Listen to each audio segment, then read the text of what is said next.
namin mag-eat. Bulaga. Mag-eat. Maganda dyan kasi may tree house. Bengacious. Okay guys, pupunta tayo sa sunflower. Ayan, Bongacious. Ayan. May sunflower dyan. Flower. So far, maganda naman dito guys. Very relaxing. Tapos, meron ditong racetrack. Pwede ka mag-rent ng motor. Na ano yung parang pang racetrack na motor. And, ang init, beshi. May pugad dito. Punta tayo sa pugad. Wait. Naka-Ataris kasi ako guys. Ito yung pugad. Pugaders. Ouch! Punta tayo sa pugad guys. Wait.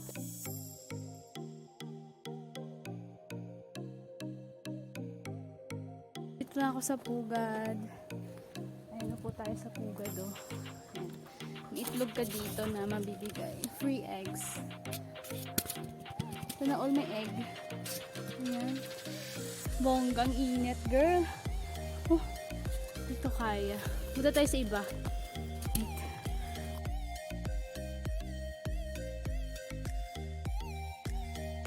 Guys, pwede ka dito mag-rent ng TP huts nila. I don't know kung ilan yung rate. Hindi ko na-check sa Facebook and hindi ko din natanong. So, ang ganda no? Open natin. TP room. Tada! Uy, may banig. May light sa ibabaw. May banig. Bugnaw! It's so mabugnaw. Tapos naman picture-picture. Oh, ang init naman. Uy, super hotty. May dragon fruit dito guys. Sobrang grabe yung dragon fruit nila. Mga 300 daw ito.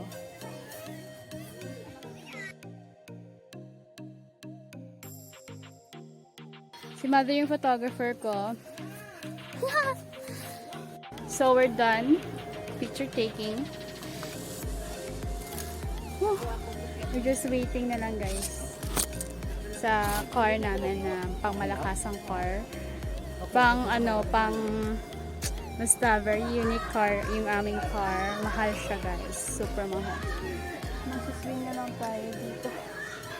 May madaming bisita guys. Dito ngayon ang ingay. Ang init. Wala pa silang pool, soon siguro. Then, January, mag-o-open na sila ng Bongacious. So, babalik tayo dito, guys.